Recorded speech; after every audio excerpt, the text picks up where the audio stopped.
Assalamualaikum warahmatullahi wabarakatuh. Jumpa kembali dengan saya Yuliasi Prihatin, guru SMA Negeri 1 Jamblang, Kabupaten Cirebon. Pada video kali ini saya akan memberikan laporan permasalahan murid dengan masalah terlambat hadir di sekolah untuk penginputan TRK periode Oktober 2022. Deskripsi masalah. Pada awal bulan Oktober ini, ada murid yang sudah beberapa kali terlambat hadir di jam pertama pembelajaran matematika peminatan di kelas 12 MIPA.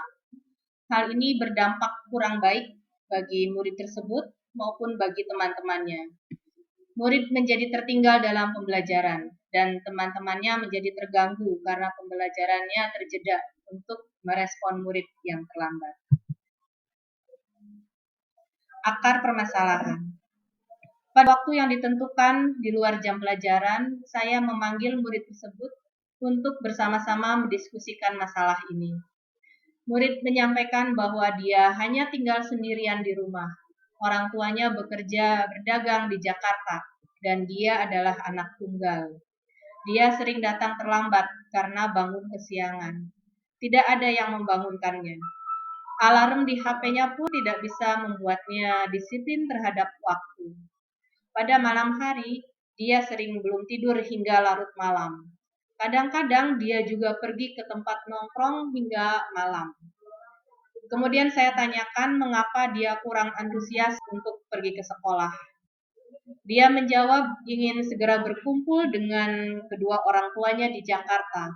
Tetapi kedua orang tuanya merasa tanggung untuk mengurus kepindahan sekolah karena anaknya sudah kelas 12. Dari hal ini saya dapat menarik akar permasalahannya, yakni murid tersebut menginginkan kebutuhan dasarnya terpenuhi, yaitu kebutuhan dasar akan kebebasan dan kebutuhan akan cinta dan kasih sayang. Alternatif solusi. Untuk menyelesaikan masalah ini, saya menanyakan kepada murid itu, apa yang dikehendakinya? Apakah mau tetap melakukan seperti yang selama ini dia perbuat dengan risiko kelulusannya terhambat, atau memilih merubah keadaan dirinya agar sekolahnya lancar sampai lulus? Dia menjawab bahwa dia akan memilih menyelesaikan sekolahnya dan lulus seperti teman-temannya. Akhirnya kami sepakati untuk menjadwal pertemuan lanjutan untuk melakukan proses coaching model Tirta, yaitu tujuan, identitas, rencana aksi, dan tanggung jawab dengan murid tersebut. T. Tujuan. Saya sebagai coach menanyakan kembali tujuan dari pertemuan ini kepada coachee murid saya, agar apa yang menjadi proses coaching ini fokus kepada tujuan.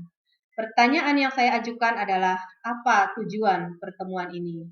Murid itu menjawab untuk membantunya dalam meningkatkan kedisiplinan waktu, terutama untuk berangkat sekolah dan menghendaki lulus. I. Identifikasi. Saya menggali dan memetakan kondisi yang dihadapi murid dengan pertanyaan-pertanyaan tentang kesempatan yang dimiliki, kekuatan diri yang dapat menunjang pencapaian tujuan, hambatan pencapaian tujuan, solusi, dan lain-lain. Murid tersebut menjawab bahwa dia masih memiliki kesempatan untuk sekolah, dan kesempatan itu dia gunakan untuk memperbaiki dirinya.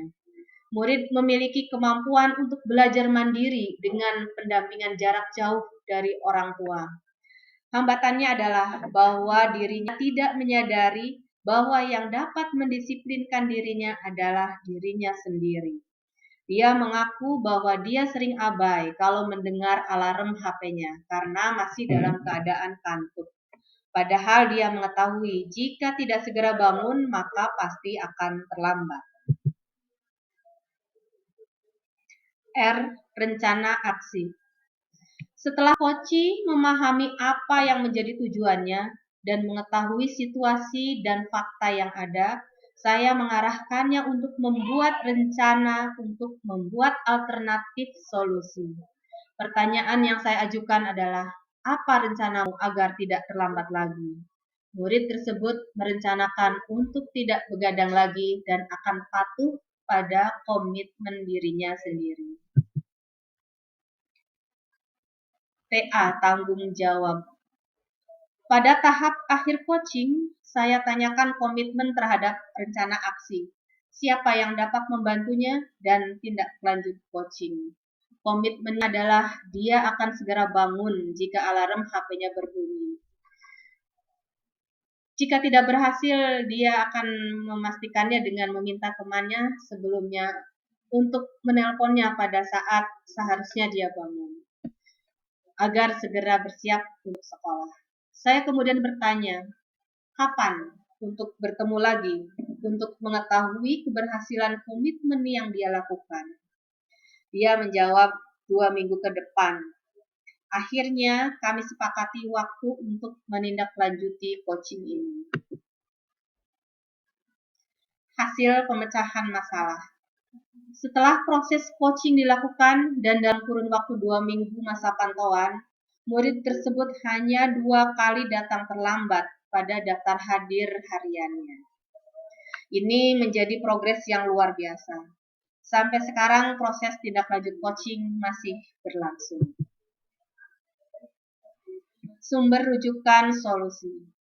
Sumber rujukan solusi atau pemecahan masalah yang dilakukan adalah tentang materi kebutuhan dasar manusia dari Dr. William Glasser dalam Choice Theory dan berbagai sumber mengenai coaching dan kedisiplinan.